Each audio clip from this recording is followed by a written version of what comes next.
Muy bien, pues vamos a comenzar entonces. Vamos a ponerle el título a la clase.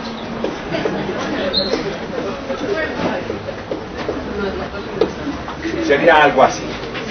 Sería una clase extraordinariamente corta, en donde vamos a mirar, es una cosa, y entonces pongamos aquí,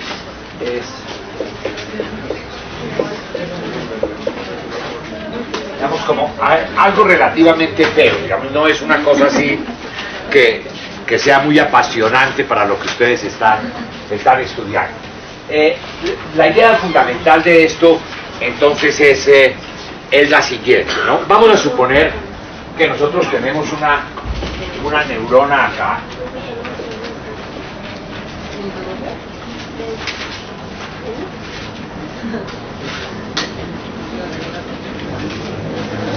de nuevo con el esquema así súper simplificado del asunto.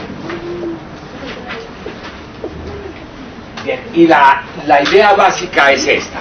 Lo que Hodgkin y Huxley hicieron dentro de las muchas cosas fue proponer lo siguiente. Decía, bueno, nosotros estimulamos la célula aquí y supongamos que el estímulo entonces sobrepasa esto que se llama el umbral. Se puede hablar en esos términos y ya todos entendemos, ¿cierto?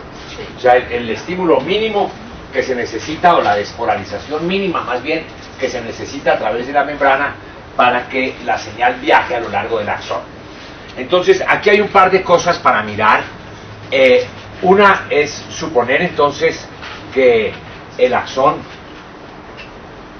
se puede modelar como si fuera un cilindro. Y hay dos características aquí. Una sería si el axón tiene o no tiene mielina. Entonces la idea es que supongamos que el axón de aquí abajo entonces tiene mielina y nosotros podríamos simplificar eso de esta manera. Bueno, realmente toda esta cosa hace así. Después este otro sector, etc. La idea, decíamos, es que lo que se propone es que cuando el estímulo que se produce aquí, o mejor que la célula se estimula en este lugar, entonces se produce algo que podríamos representar con un muñequito como si fuera algo así. La retaguardia alcanza a mirar, sorprendentemente alcanza a mirar.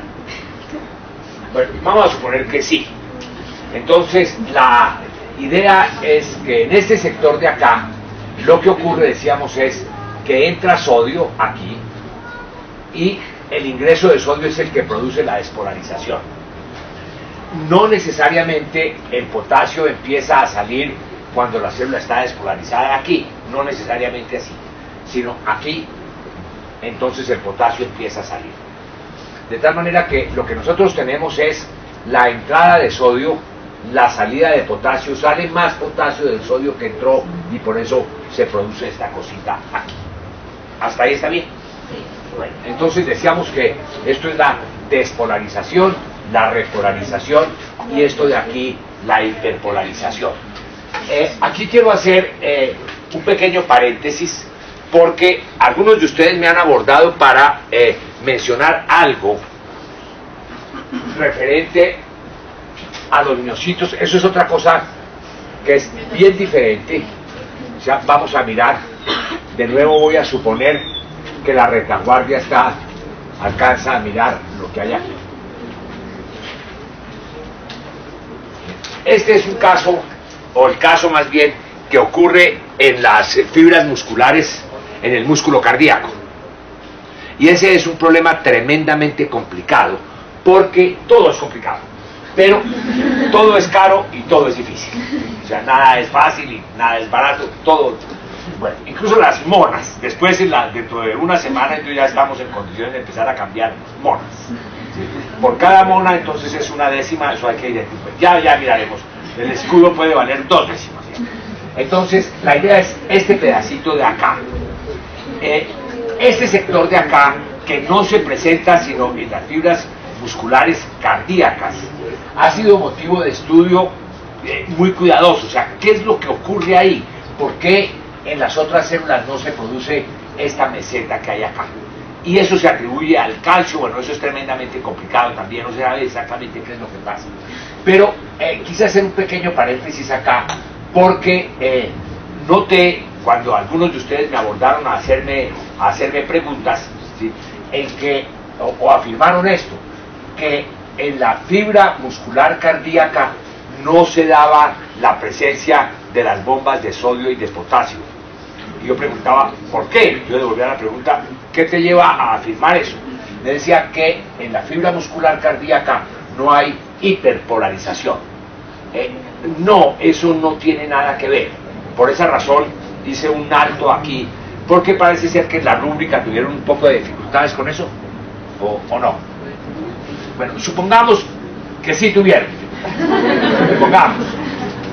Bien, la idea es que a pesar de que el sodio entra y la concentración de sodio aumenta en el interior con relación al exterior durante la despolarización, y que en la repolarización lo que ocurre es que sale potasio del medio intra al medio extracelular. Entonces la concentración en el medio intracelular disminuye, en el medio extracelular aumenta. Pero nunca, a pesar de que el sodio entra y el potasio sale, nunca la concentración de sodio en el interior va a llegar a ser mayor que la concentración de sodio en el exterior. Y a pesar de que el potasio sale, nunca la concentración de potasio va a ser mayor en el exterior que en el interior. Hasta ahí, súper. Entonces, cuando se va a restablecer el equilibrio aquí y otra vez se estimula la célula y se produce otro potencial de acción, etc. Para que esto ocurra, el potasio que entró, el sodio que entró tiene que salir. Y el potasio que salió tiene que entrar. Como la concentración de potasio siempre va a ser menor en el exterior que en el interior, y ahora el potasio tiene que volver a entrar, entonces está difundiendo en contra del gradiente de concentraciones, y ahí tiene que haber un mecanismo que es la bomba de potasio. Súper. Y lo mismo va a pasar aquí. El sodio entró, ahora la concentración aquí siempre va a ser mayor que aquí. Cuando el sodio salga, lo va a hacer en contra del gradiente de concentraciones, entonces ahí debe estar la bomba de sodio. ¿Sí? Cristalino. Eso no tiene nada que ver con la hiperpolarización, con la meseta aquí, que si el calcio, que si está en el retículo, eso no tiene nada que ver, son cosas completamente independientes. ¿Sí? Cristalino, eso, el paréntesis que hicimos ahí. Bien, entonces, ahora vamos a comparar lo que ocurre entre estas dos neuronas que hay aquí. Aquí, decíamos, hay intercambio de iones entre el medio intra y el medio extracelular, pero en este caso, donde hay mielina, entonces el intercambio de iones solamente tiene lugar aquí, solamente en ese sector de acá. Aquí no, nada de eso. ¿Sí está bien? Entonces, por esa razón, aquí, en esta estructura que se llaman los nodos de Ranvier, solamente ahí, en el caso de las neuronas que tienen mielina, solamente en los nodos de Ranvier tiene lugar el intercambio de iones. ¿Hasta ahí está bien? Bueno, y por esa razón, o sea, el intercambio de iones tiene lugar aquí, aquí, después en el otro lugar, y por esa razón a esto a veces se le conoce con el nombre del potencial saltatorio. O sea, cuando oigan ustedes esa expresión, es decir, la célula tal conduce señales y la conducción de esa señal es saltatoria, se refiere a que es en este lugar, después hay una discontinuidad aquí, después en este otro, después en este otro, etc. ¿Sí está bien? Eso simplemente por pura cultura general.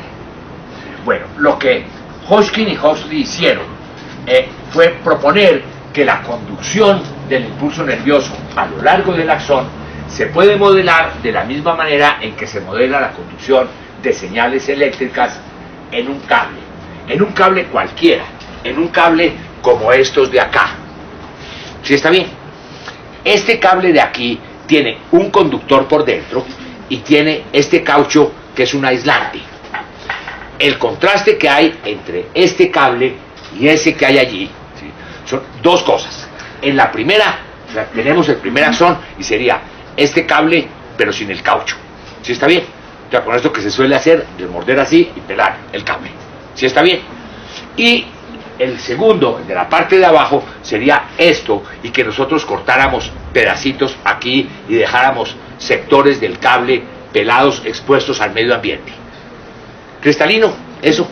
Bueno, eso tiene además un problema adicional, por eso decíamos una clase relativamente corta, porque donde uno entre en todos los detalles de esta cosa, pues nos podemos quedar aquí hasta las 6 de la tarde, y no porque estamos muy ocupados en otras cosas.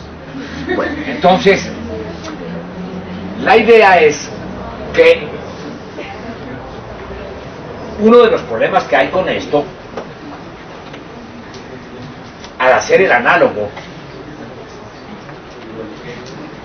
de la conducción de las señales en las células excitables en general y en la neurona en particular.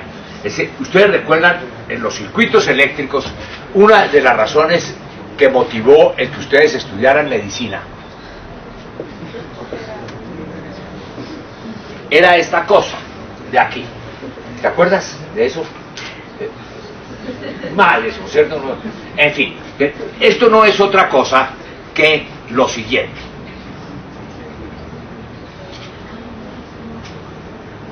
Una pila,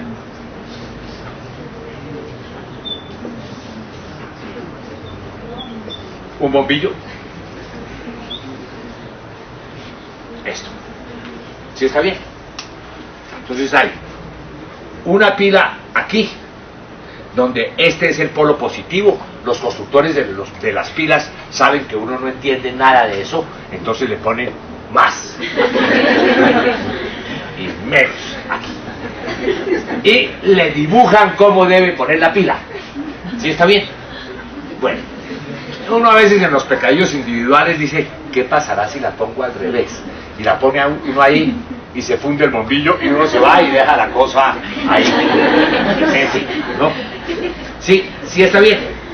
Bueno, entonces, esto es básicamente, esto que hay aquí es esto. ¿Sí está bien? Entonces, esto es una pila, este es un sector, o sea, esto también opone resistencia al movimiento de los electrones. Sin embargo, la manera de representar el sector en donde más resistencia se opone es con una cosa así. ¿Sí está bien? Entonces se dice, bueno, esto es una batería que tiene cierto voltaje. Este es un material que presenta cierta resistencia al movimiento de las cargas. ¿Sí está bien? Y cuando nosotros cerramos el circuito, entonces por aquí circula una corriente eléctrica.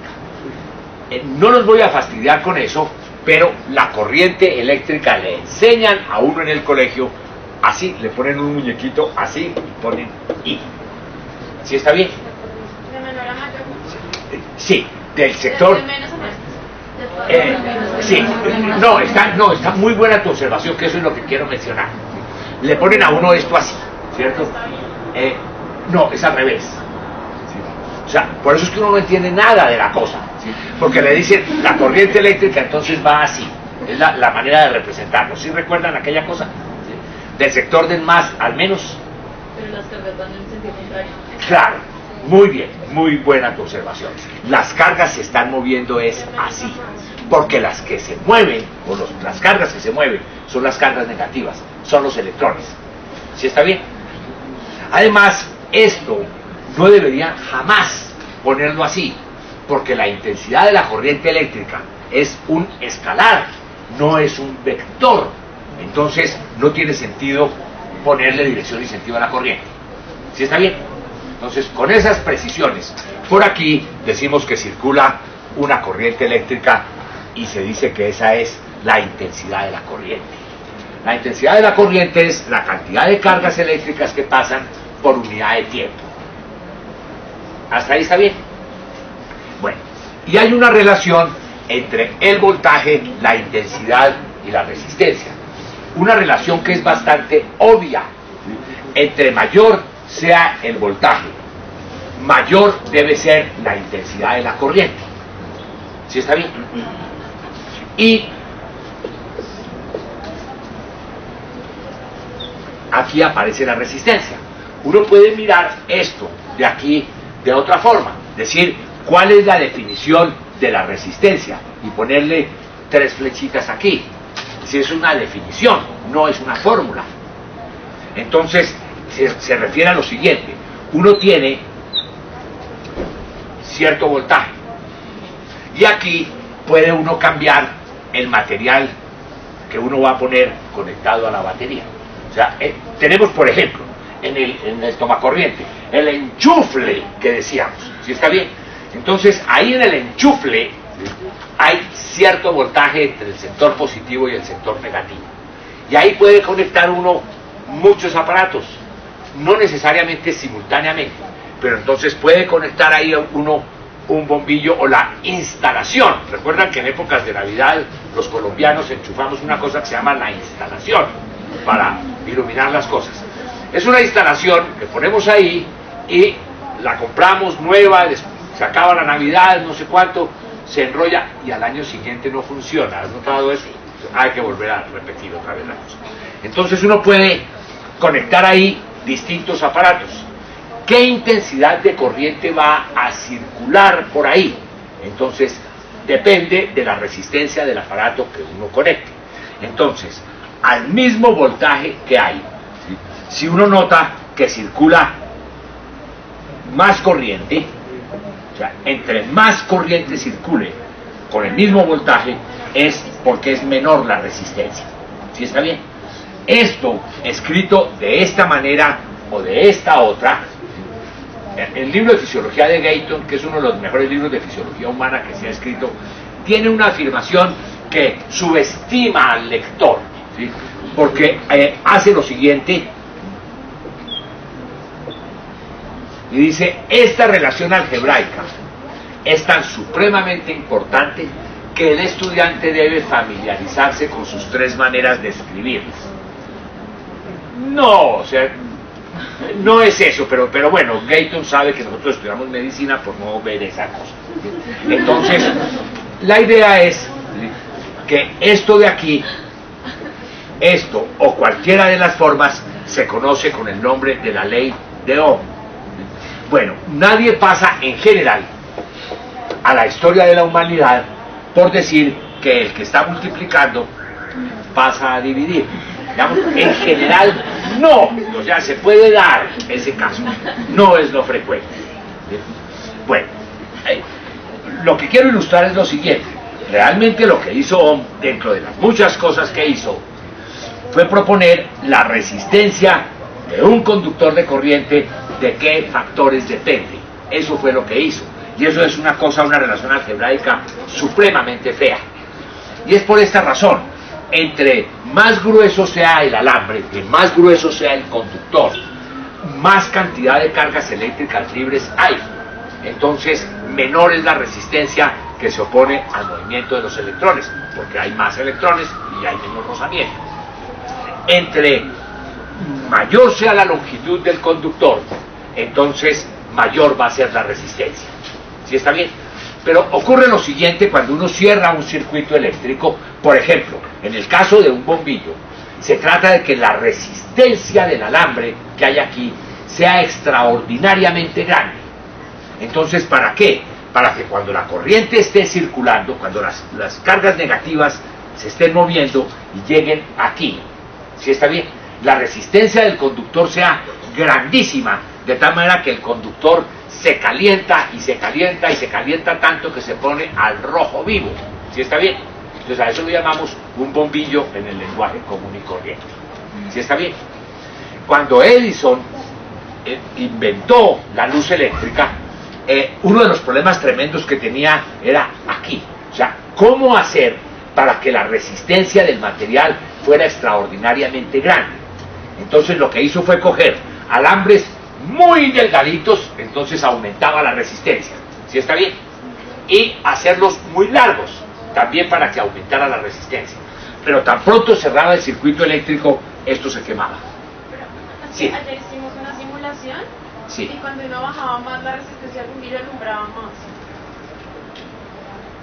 Ah, sí, pero al revés. Eso sí es muy raro.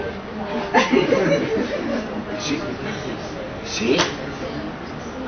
A ver, ¿Estás segurísima de eso? O sea, a ver, tenías conectado eso a la misma batería, ¿sí? Se cerraba el circuito y se prendía el bombillo. ¿Y quieres afirmarme ahora lo que ocurría? Yo me acuerdo que no le bajaba el bombillo que alumbraba más sobre el fondo. ¿Y cómo bajabas la resistencia del bombillo? Pues para ir a modificar valores en el computador. Pero muy extraño, ¿no? ¿Estás segurísima de eso? A ver, en un circuito eléctrico así, tan simple como este, en algo así de sencillo. No puede ser.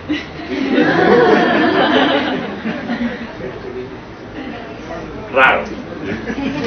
El experimento no da. Alguna cosa de se estar interpretando mal. Entonces, vamos a ver. Decíamos esto solamente por cultura general. Cuando se mira un bombillo de estos común y corrientes, ¿sí? Por esa razón este alambrito es así. Entonces lo que Edison trataba de hacer era lo siguiente: tenemos un alambre largo y muy delgadito, ¿sí está bien? Que lo vamos a enchufar aquí, y entonces pues para que el espacio no sea tan grandotote lo que ocupa un bombillo de esos, por esa razón entonces el alambre está enrolladito ahí, ¿sí está bien? Y decíamos que al principio, cuando Edison cerraba estos circuitos eléctricos, perdón, entonces el alambre se quemaba. Y la idea era la siguiente: decía, ¿por qué se quema eso? Eso se calienta muchísimo y con el oxígeno que hay en la atmósfera, entonces eso se oxida. La idea es meter el alambrito en alguna cosa, ¿sí? Y entonces sacar el aire que hay ahí. ¿Sí está bien? Y todos hemos roto un bombillo, o accidentalmente o a propósito. ¿Sí está bien? Entonces se oye todo el mundo. ¿Sí está bien? Se oye el ruido. Solamente conozco a una persona que no se le ha roto nunca un vaso, nunca se le ha roto un bombillo y nunca ha visto el mercurio metido entre un frasco. Entonces esa es una chica que, así como van las cosas, creo que el semestre entrante no nos acompañará más en la universidad. Es una excepción. Y lo mismo, aumenta la resistencia, aumenta la corriente.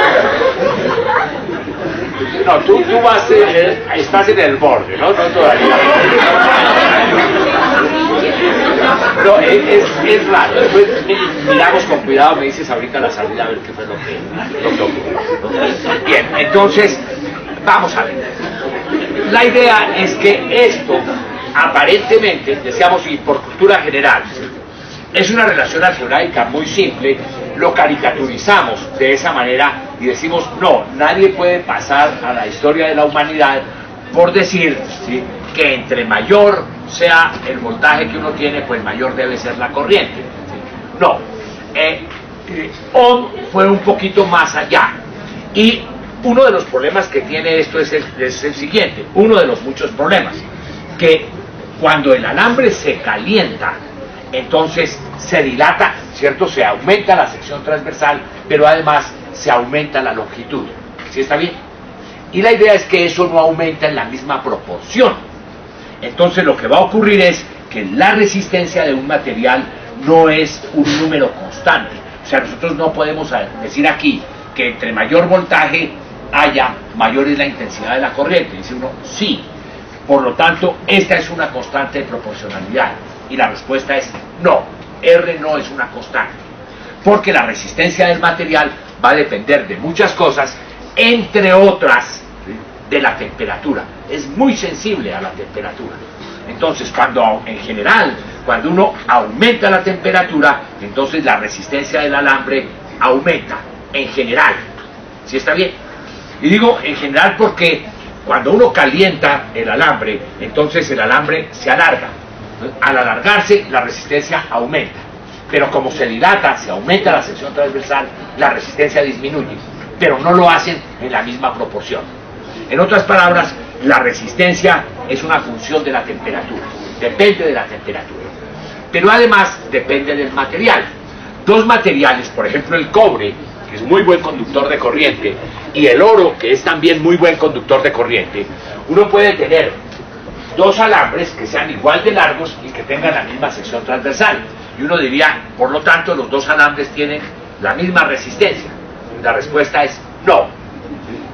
Depende de una cosa que se llama la resistividad, o sea, cuán fácilmente se van a mover las cargas en ese material. Solamente por cultura general también, ustedes han oído hablar de los superconductores, ¿cierto? De qué es lo que significa una sustancia superconductora. Una de las cosas que se empezó a encontrar a principios del siglo XX, hacia 1919 más o menos, es que algunas personas empezaron a hacer experimentos con esto para mirar cómo cambiaba la resistencia de los materiales con la temperatura. Y encontraron un caso típico que fue el que dio la base para muchos estudios de esto. Había un momento, el caso por ejemplo del mercurio, en donde cuando la temperatura era 20 grados Kelvin, la resistencia prácticamente desaparecía. O sea, el mercurio se volvía un muy buen conductor, un conductor ideal. O sea, no una cosa así, sino algo como si fuera una línea recta. O sea, no presentaba resistencia al movimiento de las cargas. Entonces se empezó a analizar un conjunto de materiales, como al bajar la temperatura, los materiales incluso que eran regulimbis respecto a la conducción eléctrica, no solamente se volvían conductores, sino se volvían superconductores. Y parte de la tecnología contemporánea es tratar de mirar cómo ciertas sustancias que no eran conductoras de corriente, eran muy malas conductoras de corriente cuando son químicamente puras, pero cuando están contaminadas, por ejemplo con silicio, con germanio, no sé cuánto, sustancias que eran malas conductoras, entonces se vuelven buenos conductores. Entonces se habla de los semiconductores. ¿Sí está bien? Y por esa razón a veces uno ve ciertos aparatos eléctricos y se encuentra uno con personas que dicen: es que tengo un aparato que es muy caro porque es marca, esto lo escuchamos en un lugar, es marca Solid State.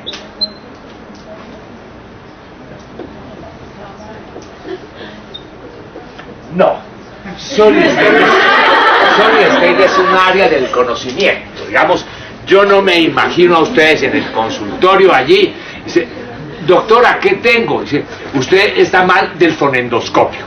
¿Sí? En general no, ¿cierto? Le está funcionando mal el tensiómetro. No, ese es un aparato para medir cosas, hasta donde yo sepa. Pero las cosas cambian tanto que de pronto a las 7:30 de la mañana ya eso cambió. ¿Sí? Entonces no, eso cuando está en los aparatos ahí dice: este aparato está construido con materiales, ¿sí?, que son semiconductores, pero cuando se contaminan se vuelven superconductores. ¿Cristalino? Sí.